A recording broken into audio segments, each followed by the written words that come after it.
Ninth standard English के इस नए वीडियो में आज हम देखने जा रहे हैं हमारे चैप्टर का सेकंड पार्ट। जी, पिछले वीडियो में 3.2 द फॉल ऑफ ट्रॉय उसका पार्ट 1 देखा था। आज इस वीडियो में हम उसी चैप्टर का पार्ट 2 देखने जा रहे हैं। स्टैंडर्ड 9 इंग्लिश सब्जेक्ट का ये वीडियो, जिसमें आज chapter 3.2 the fall of Troy part 2। ये वीडियो आप BMC इचू उर्दू स्टैंडर्ड 9 इस यूट्यूब चैनल पर देख रहे हैं। फर्स्ट पार्ट में हमने देखा था किस तरह से ट्रॉय का महलो वकू था, किस तरह उसका लोकेशन है, और फिर उसमें हमने देखा किस तरह वहाँ के प्रिंस ने ग्रीक की जो हेलन थी उसे अपने साथ इलोप कर लिया था, जिसकी वजह से ग्रीक्स ने रिवेंज लेने के लिए, बदला लेने के लिए ट्रॉय के ऊपर सीज कर दिया हुआ है, उसका महासरा कर लिया है और जंग होने लगी। और ये जंग 10 सालों तक जारी थी।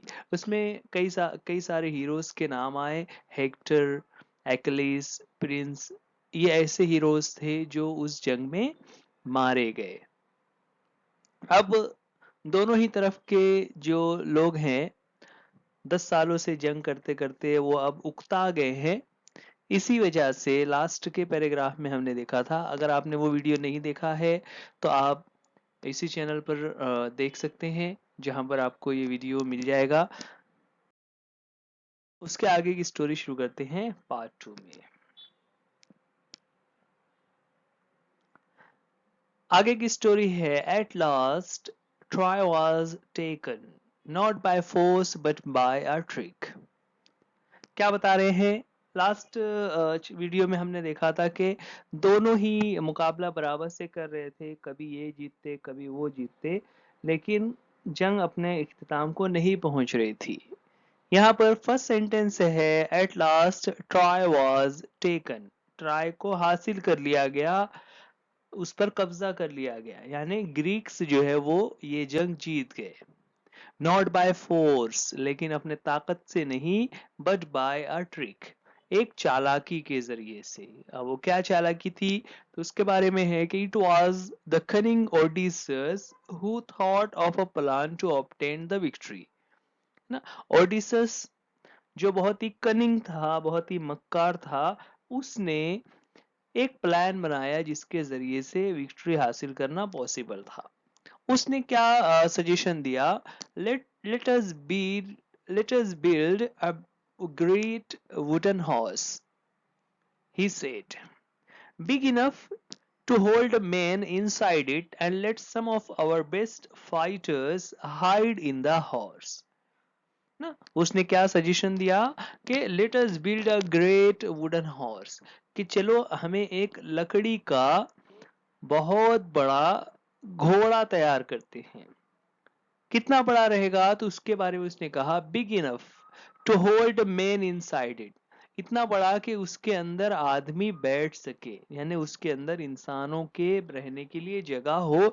इतना बड़ा लकड़ी का हमें एक घोड़ा बनाना होगा।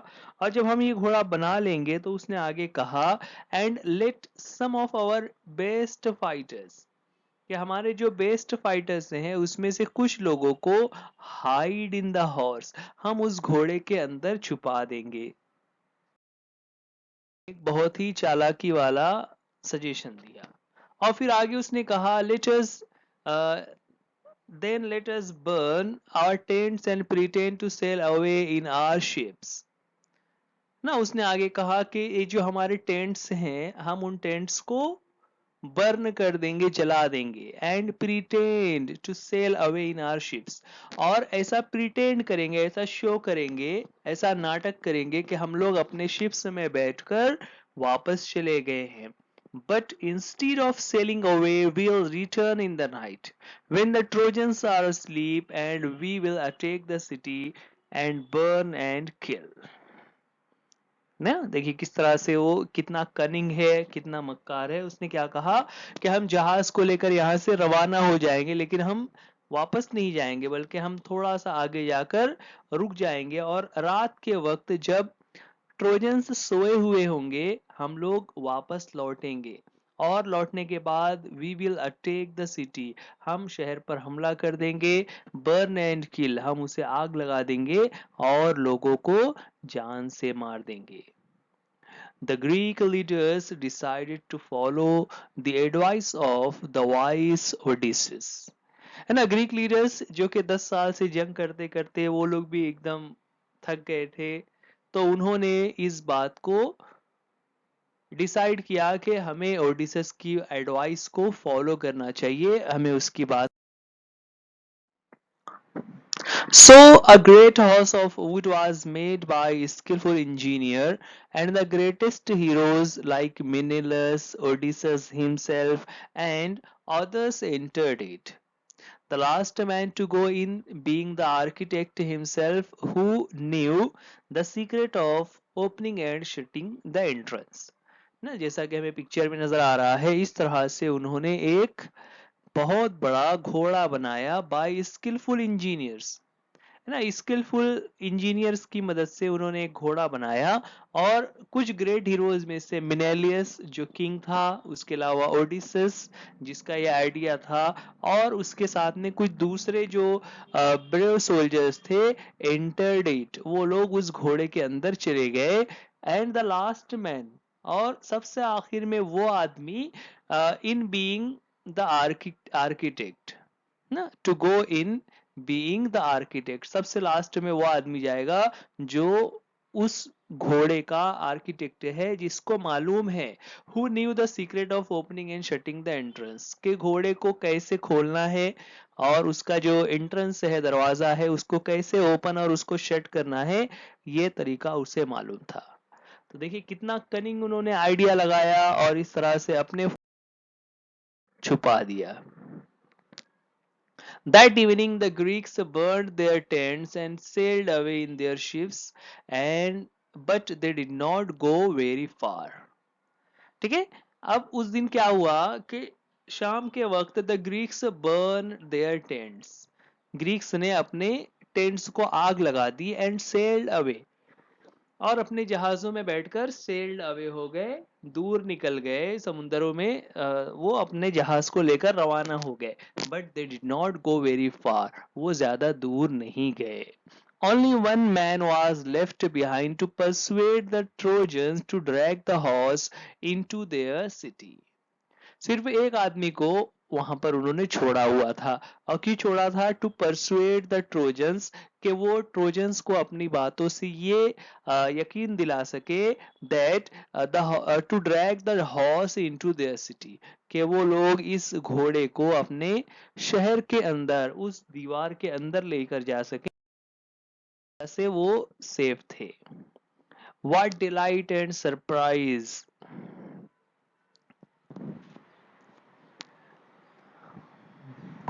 Next day, the Trojans woke up, expecting to go out and fight as they had done for past 10 years. ना, अगले दिन जब ट्रोजन्स सुबह के वक्त उठे, तो उनको क्या लगा कि हमें वही काम करना है, कि गेट खोलना है, उसके बाहर आना है, और जो जंग चल रही है, 10 सालों से जो काम चल रहा है, उस काम को कंटिन्यू करना है। What delight and surprise they felt at the sight they saw on the seashore outside the walls.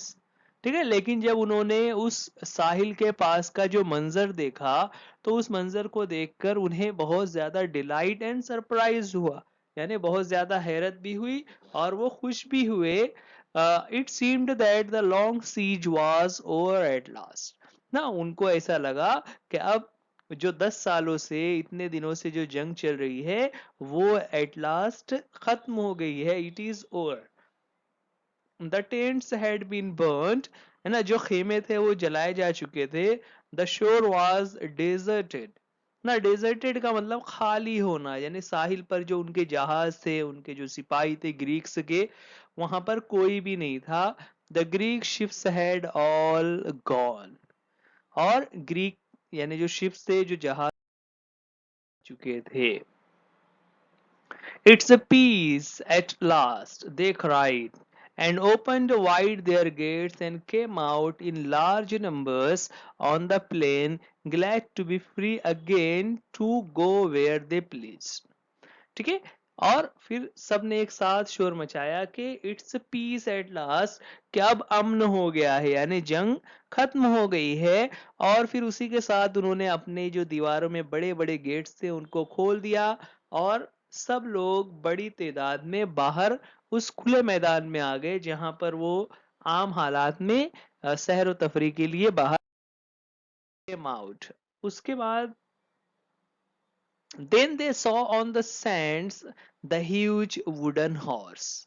They gathered around it in astonishment, for it was indeed a wonderful piece of work। ठीक है। उसके बाद हुआ क्या कि सभी लोग जब बाहर आए तो उन्होंने देखा अ ह्यूज वुडन हॉर्स, लकड़ी का एक बहुत बड़ा घोड़ा उन्हें नजर आया। They gathered around it in astonishment. Astonishment का मतलब होता है हैरत से देखना। ठीक है।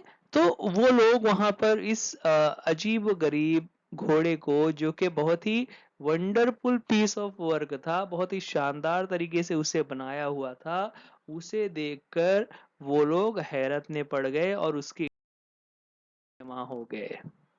As they were wondering how the horse had been built and why it had been left behind, they found a Greek with his hands tied together lying under it। ना, उन्होंने जब वो लोग देख रहे थे और सोच ही रहे थे कि ये घोड़ा क्यों बनाया और इसको क्यों यहाँ छोड़ा है, तभी उन्होंने देखा, दे फाउंड अ ग्रीक, उन्हें एक ग्रीक शहरी नजर आया जिसके पैर हाथ जो है हिज हैंड्स टाइड टुगेदर, उसके हाथ बंधे हुए थे, लाइंग अंडर इट, लाइंग यानी पड़ा हुआ था, मतलब उस घोड़े के नीचे वो शख्स पड़ा हुआ था। When the Trojans dragged him out, the man pretended to be very frightened of them। ना, जैसे ही ट्रोजन्स ने उसको वहां से नीचे से ड्रैग हिम आउट यानी खींचकर बाहर निकाला, the man pretended to be very frightened of them, उस आदमी ने ऐसी एक्टिंग करी, ऐसा प्रिटेंड किया, ऐसा जाहिर कर रहा था कि वो इन लोगों को देखकर डर रहा है। When he was commanded to tell them why the Greeks had gone and why they had left this horse behind, he pretended to tremble very much and refused to speak. When at last they threatened to kill him, he spoke and told them this false tale। क्या हुआ आगे कि जब उन लोगों ने उसको कहा कि भी तुम क्यों यहाँ पर हो और ये घोड़ा क्यों सब बनाया हुआ है और इसको छोड़कर क्यों चले गए, तो ही प्रिटेंडेड, है ना, प्रिटेंड का मीनिंग ध्यान रखेंगे, प्रिटेंड का मतलब होता है अपनी हरकतों से कुछ ऐसा जाहिर करना जो नहीं है, यानी वो जो भी कर रहा था वो एक नाटक कर रहा था। So where at last they threaten to kill him, जब उन लोगों ने उसको धमकी दी कि अगर तू हमारी बात नहीं मानेगा तो तुझे जान से मार देंगे, he spoke and told them this false tale. जब जान से मारने की धमकी दी तो उसने एक कहानी बना दी और झूठी कहानी उन लोगों के सामने उसने बयान की।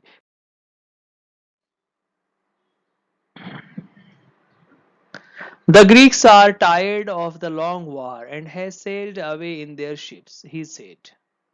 But they are afraid of long voyage home too, and so they have made this horse and left it as an offering to the god of sea। They wanted also to kill me and offer me as the sacrifice to the sea god, but I escaped and hid from them। देखिए उसने क्या कहानी बनाई, the Greeks are tired of the long war and have sailed away in their ships. The Greeks जो थे वो 10 सालों से जंग करते करते दे आर टायर्ड ऑफ का मतलब होता है उकता जाना, है ना, मतलब उस काम से वो आजिज आ गए थे कि 10 सालों से जंग करते करते वो लोग उकता गए थे, और इसीलिए वो लोग यहां से चले गए हैं। लेकिन आगे उसने एक कहानी बताई कि they are afraid of the long voyage, कि वो इस लंबे सफर से जब वो घर वापस जा रहे हैं तो उन्हें इस बात का डर है। दे आर एफ्रेड ऑफ यानी किसी बात का डर होना, कि इतना लंबा सफर वो करेंगे तो उन्हें डर है। तो डर को दूर करने के लिए दे मेड दिस हॉर्स, उन्होंने ये घोड़ा बनाया, and left it as an offering to the god of sea, कि गॉड ऑफ सी जो समुंदर का राजा है, उस राजा के लिए एक ऑफरिंग के तौर पर, एक प्रसाद के तौर पर, यानी एक जिस तरह से हम लोग कुर्बानी करते हैं, इबादत करते हैं, तो उन्होंने गॉड के लिए एक तरीके से वो अपनी इबादत का जरिया, एक ऑफरिंग उन्होंने गॉड को पेश किया। They also wanted to kill me, वो लोग मुझे भी मारना चाहते थे, and offer me as a sacrifice to the sea god, जिस तरह बलि चढ़ाना होता है ना, तो वो लोग मुझे भी बलि के तौर पर सी गॉड के लिए बलि चढ़ाना चाहते थे। बट आई स्केप्ड, लेकिन मैं वहां से स्केप्ड हो गया, भाग गया, and hid from them. Hid यानी क्या? हिड यानी छुप जाना, हाइट से बना हुआ है। I escaped and hid from them, मैं वहां से भागा और उनकी नजरों से छुप गया। इस तरह उसने एक झूठी कहानी ट्रोजन्स ने जब ये कहानी सुनी, तो but why did the Greeks make such a huge horse? Some of the Trojans asked, and the cunning Greek made this reply. ठीक है, देखिए अब यहाँ पे लोगों ने पूछा कि ठीक है, हम भी कुछ चढ़ावा करते हैं सफर पे जाना हो, लेकिन इतना बड़ा घोड़ा क्यों बनाया? तो उस मक्कार ग्रीक ने जवाब दिया, इफ है they had made a smaller offering, you might have taken it into your city. Then the luck would have gone to the Trojans and not to the Greeks. That is why they made it too big to go inside your gates. तो क्या वहां पे उसने अपनी चाल चली? उसने क्या कहा कि अगर वो लोग स्मॉलर घोड़ा बनाते तो उस स्मॉलर हॉर्स को तुम लोग अपने गेट के अंदर से अपने शहर में लेके चले जाते। अब तुम अपने शहर में लेकर जाते तो उसकी वजह से क्या होता? The luck would have gone to the Trojans and not to the Greeks. किस्मत तुम्हारे साथ हो जाती है और ग्रीक्स के साथ नहीं होती। That is why they made it too big to go inside your gates, इसीलिए उन्होंने इतना बड़ा घोड़ा बना दिया कि वो तुम्हारे गेट्स के अंदर ना जा सके। बच्चों देखिए यहाँ पर ये यूज किया हुआ है, too big to go inside your gates, ना, कि वो इतना बड़ा है कि तुम उसे अपने गेट के अंदर नहीं ले जा सकते। सो इस तरह से उसने वहां पर एक कहानी बयान की और लोगों को अपनी बातों से कन्विंस किया, है ना। क्या कहा उसने? They made it too big to go inside your gates. ये एक किस्म का ग्रामर क्वेश्चन भी है जिसमें हमें चेंज करना होता है। अ, हमें इसमें सो दैट यूज करना है, सो दैट। ओके, तो हम इसे कह सकते हैं कि they made it so big that it can not go inside your gates, है ना। इस तरह से उसका कहानी बयान की। उसकी बात सुनने के बाद the Trojans were delighted to hear this, the Greeks have gone, they said, and the walls are no longer necessary. Let us make a hole in the wall and drag the horse in. Trojans ने क्या कहा? दे वर delighted to hear this, वो पहले तो खुश हो गए कि चलो जंग खत्म हो गई है, ग्रीक्स हैव गॉन, वो लोग चले गए हैं। अब चूंकि जंग खत्म हो गई है तो उन्होंने क्या कहा कि the walls are no longer necessary, अब इन बड़ी बड़ी दीवारों की कोई जरूरत नहीं है। Let us make a hole in the wall, हमें इन दीवारों में एक बड़ा सा सुराख करना चाहिए, मतलब हमें दीवार को तोड़कर रास्ता बनाना चाहिए। And drag the horse in, और इस घोड़े को अपने शहर के अंदर लेकर जाना चाहिए।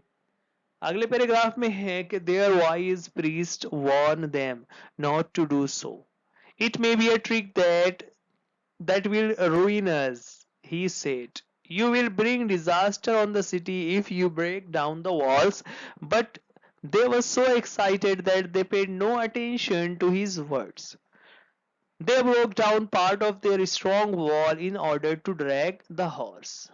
Okay, क्या हुआ वहां पर? Their wise priest, उनका जो priest था, जो पादरी था, उसने उन लोगों को वार्न किया not to do this, कि वो ये ना करें। और उसने कहा it may be a trick that will ruin us, he said। ये ट्रिक हो सकती है, ये कोई चालाकी भरी तरकीब हो सकती है जो हमें ruin कर देगी, बर्बाद कर देगी। You will bring disaster on the city if you break down the walls ना। If you break down the walls you will bring disaster on the city. अगर तुम लोग दीवार तोड़ते हो तो हमारे शहर पर डिजास्टर आ जाएगा, मुसीबत आ जाएगी। लेकिन किसी ने भी उसकी बात को नहीं सुना। दे वर सो एक्साइटेड ना, दे वो लोग इतने एक्साइटेड थे, इतने जोश में थे, they paid no attention to his words. उन लोगों ने उसकी बात का कोई अटेंशन नहीं लिया, उसकी बात पर बिल्कुल भी तवज्जो नहीं दी। They broke down part of their strong wall in order to drag the horse in. और आखिरकार उन्होंने अपनी दीवार तोड़ी और उस घोड़े को अंदर ले जाने के लिए। All that day the Trojans feasted and drank and celebrated. After all their celebrations, they went to sleep and slept soundly.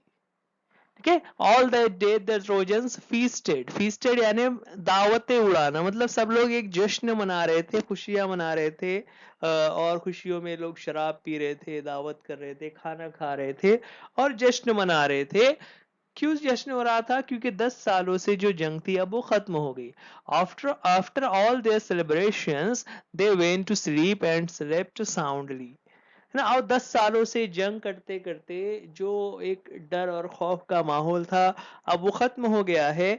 तो दिन भर पार्टी और खुशियां मनाने के बाद रात के वक्त जब वो लोग सोने के लिए गए तो दे स्लेप्ट साउंडली। साउंडली का मतलब होता है गहरी नींद सोना। क्यों गहरी नींद? क्योंकि 10 सालों से जंग चल रही थी तो एक तरीके की बेचैनी थी। अब आज सुकून हो गया है तो वो लोग अब सुकून की नींद सो रहे थे। But that day of rejoicing was soon followed by a night of terror and death। लेकिन जल्द ही जो ये खुशियों भरा दिन था, रिजॉइसिंग वाला दिन था, फॉलोड बाय अ नाइट, उसके बाद एक ऐसी रात आने वाली थी जो टेरर और डेथ से भरी हुई थी, यानी खौफ और मौत के साथ एक ऐसी रात उसके बाद आने वाली थी ना। Followed by means next, full of terror and death। The Greek ships had not sailed far. As soon as they were hidden by an island,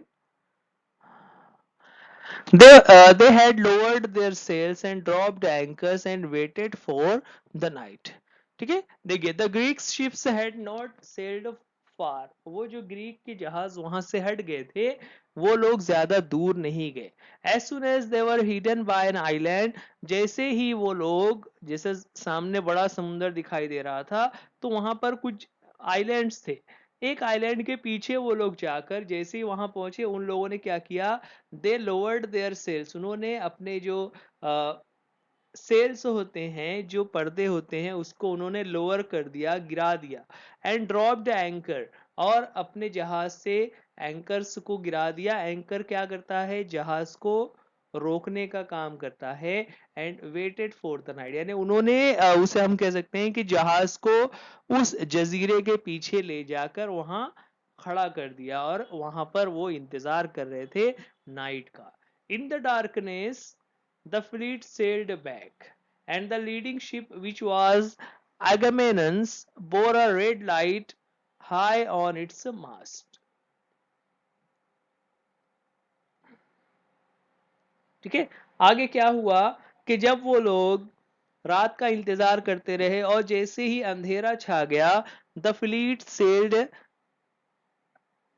sailed back ना, उनका जो जहाज का पूरा जत्था था वो लोग वापस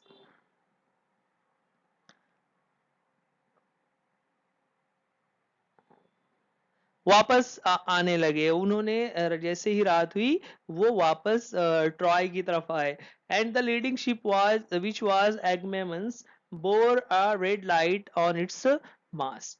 ठीक है, अब जो उनका एगमेनॉन जो था, जो उनका लीडर था, उसके जहाज के एक बड़े से पोल के ऊपर रेड लाइट जली हुई थी, जिसकी वजह से सबको, तो हर तरफ अंधेरा होता है, इसलिए एक इशारे के तौर पर जो जहाज आगे चल रहा था उस पर लाइट लगी हुई थी।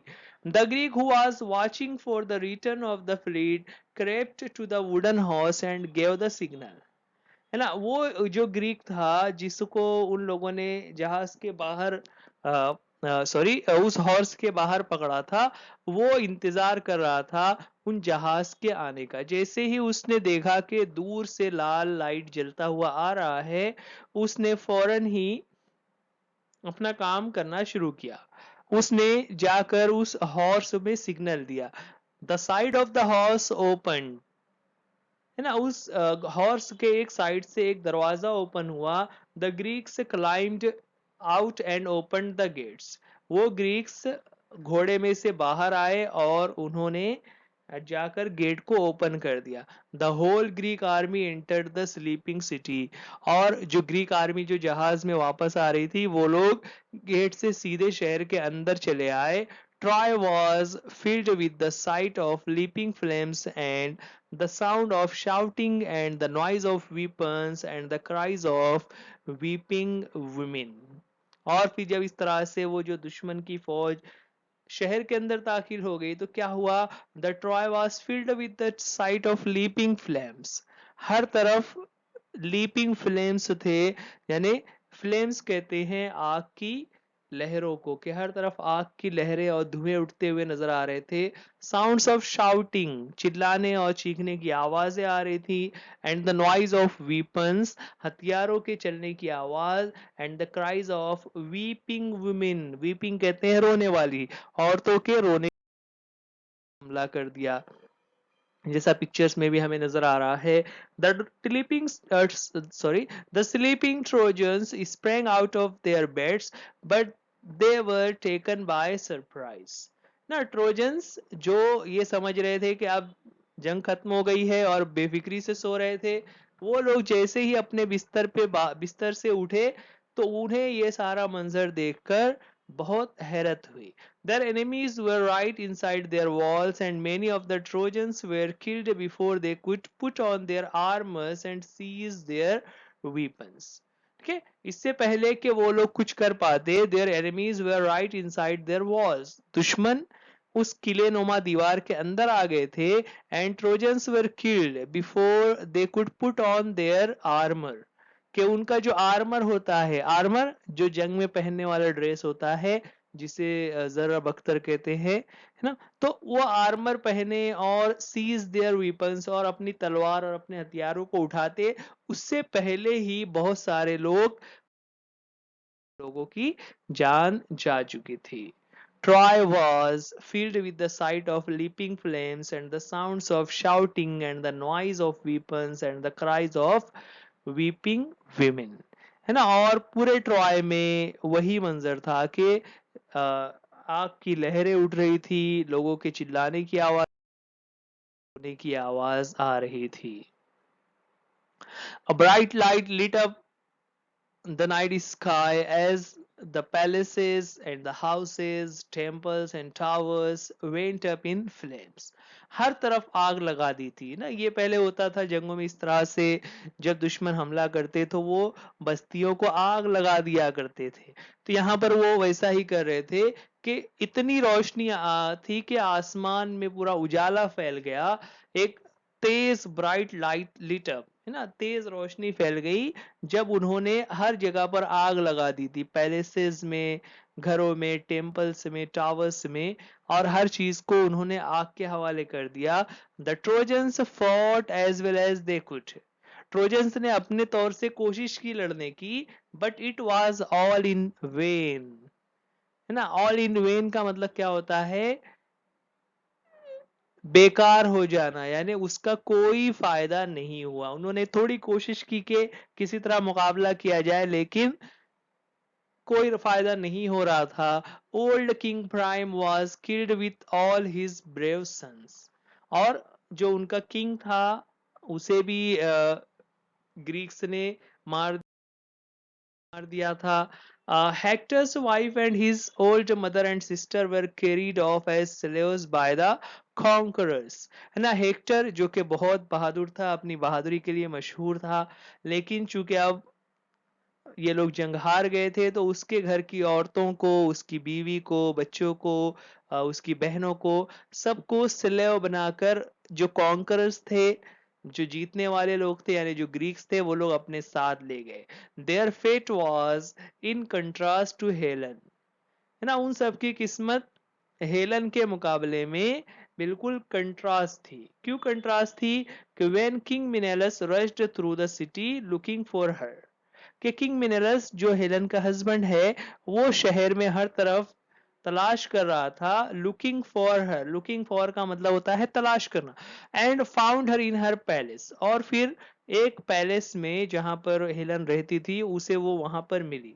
She hung her head in shame and sorrow, उसने शर्म से और उदासी से अपने सर को झुका लिया। As she faced her former husband, है ना, जैसे ही उसका ये पुराना वाला हस्बैंड उसके सामने आया, उसने शर्म से अपने सर को नीचे झुका लिया, क्योंकि मिनेलस किंग है और हेलन उसकी वाइफ थी, और वहीं से ही उसने अपने सर को झुका लिया। Her voice was choked with emotion and she could not speak, उसकी आवाज चोक्ड हो गई, यानी उसकी आवाज गले में ही फंस गई। And she could not speak, वो कुछ भी बोल ना सकी। But Menelaus forgive her and she went back with him, for it was only Aphrodite who had turned her heart away from her home and her husband and her child. देखिए अब यहाँ पर ये एफ्रोडाइट का तस्करा आ रहा है। Aphrodite ये उनका एक गॉड है जो लोगों को बहकाने का काम करता है। तो मिनेलियस की सोच क्या थी कि मिनेलियस ने उसको माफ कर दिया और अपने साथ ले गया। और क्यों माफ किया? क्योंकि उसे लगा कि वो जो एफ्रोडाइट है उसने हेलन को बहका दिया था, इसीलिए वो मेरे पास से चली गई थी, अपने बच्चों और शौहर और घर को छोड़कर चली गई थी। When morning came, nothing was left of the proud rich city that had resisted attack for 10 years. और अगली सुबह जब दिन निकला तो क्या था? Nothing was left, कुछ भी बाकी ना रहा, ऑफ प्राउड रिच सिटी, है ना, उस शानदार शहर का कुछ भी बाकी ना रहा। That has resisted attack for 10 years, कि जो शहर 10 सालों से अपना बचाव कर रहा था उन दीवारों की वजह से और मुकाबला कर रहा था, अब वहां पर।